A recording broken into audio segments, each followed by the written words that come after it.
Winter biomes, Disney crossovers, new vehicles, and a new war rages on. Talk about Fortnite Season 7.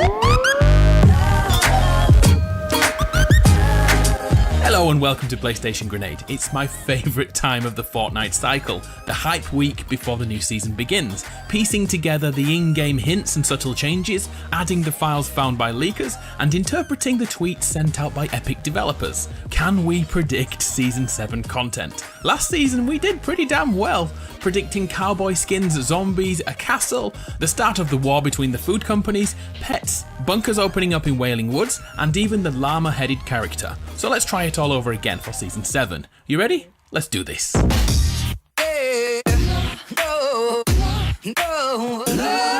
We usually start with the story running through the loading screens, but Season 6 was different from the usual format. The Halloween theme basically showed us new skins in a variety of spooky fairy tale setups.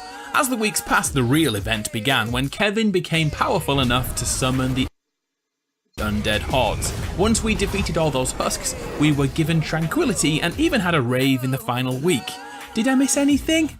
Hang on, what the fridge magnet is that? Oh yeah, aimbot. In week 8, he landed, complete with parachute, and used his heads-up display to look around. But hold on there, cowboy, look at the map.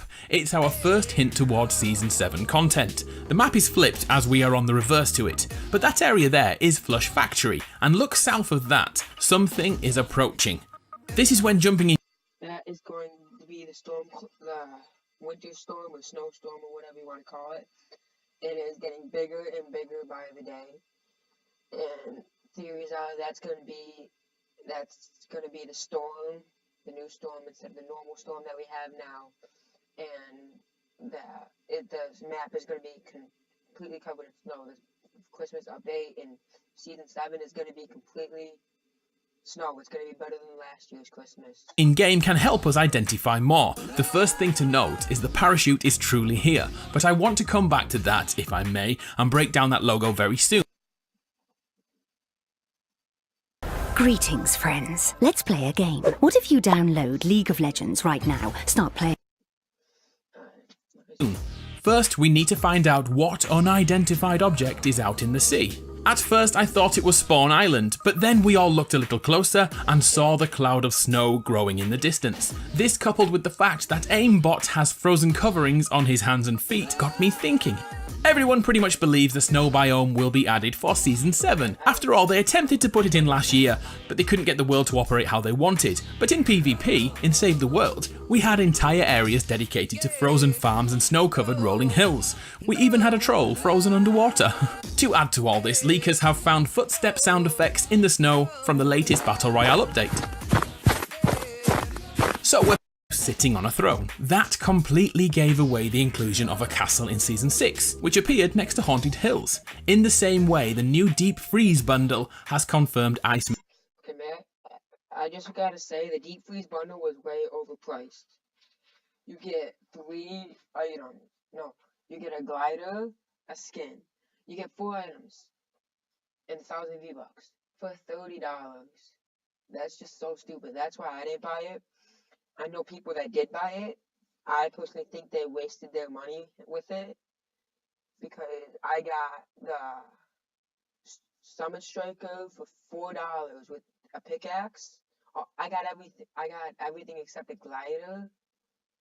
No, I didn't get a pickaxe or a glider or the V-Bucks. But I personally don't think it's worth it because there's so much stuff that goes with the Summit Striker. There's so much stuff like pickaxe and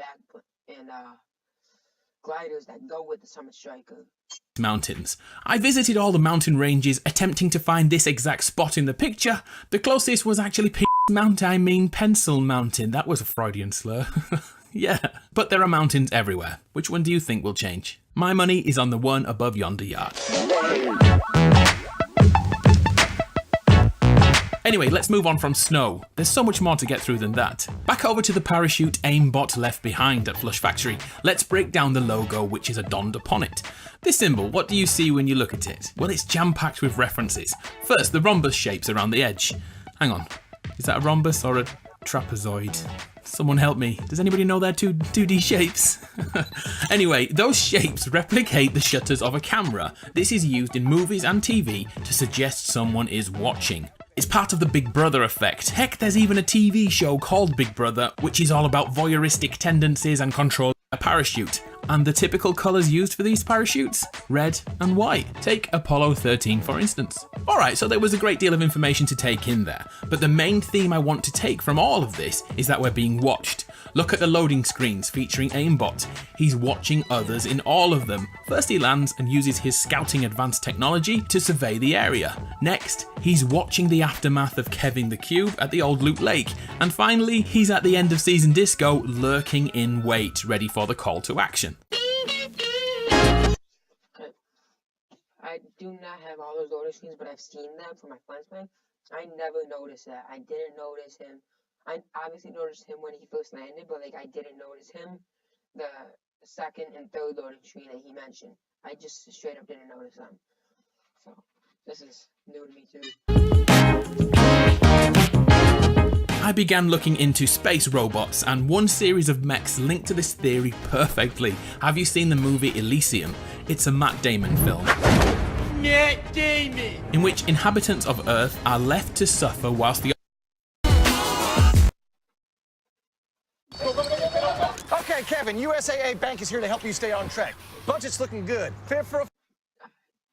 Segway! Speaking of those portals, we've all had fun warping around the woods. Well, those leakers have found files which suggest there's more to permarifts than travelling a few hundred meters. This photo from Superstar Beta, nice name dude, could be a clickbait Photoshop stitch, or it could show us that permarifts can take us to another area completely, and maybe another dimension, maybe alternative reality. It could take us to the place that happened when Kevin exploded, and do you remember that cutscene and everything? It could take us to that, and we could have a different map there. And I will be uploading a video on stuff that I want in Season 7, the game mode, skins. We know what I want in the Battle Pass, what I think this map is going to look like. it's possible in this game world thanks to the Butterfly event. By the way, if you want to watch all the live events back to back, I have a video for your troubles. This image also suggests another castle coming to Battle Royale. Further leaks from a chap called Fort Tory back this up, with assets that do look legitimate. Another castle in Fortnite. I suppose that snow cloud could be an iceberg with a castle on top which smashes into the lower portion of the map. Okay, that sounds far-fetched, but I like it. In fact, when NASA tweeted about a perfectly flat piece of iceberg just doing its thing and floating around, Fortnite actually tweeted back and asked if it was Kevin. Food for thought indeed. Oh, another segue, food. Let's mix things up and revisit our prediction from last season. We prophesized the inclusion of a food fight due to the sudden change at Tomato Temple, and the inclusion of this image depicting a Der Burger employee joining the Pizza Pit side. Well, not only were we right, congratulations if you predicted that too, this story doesn't look like ending anytime soon. Over Season 6, the Der Burger restaurant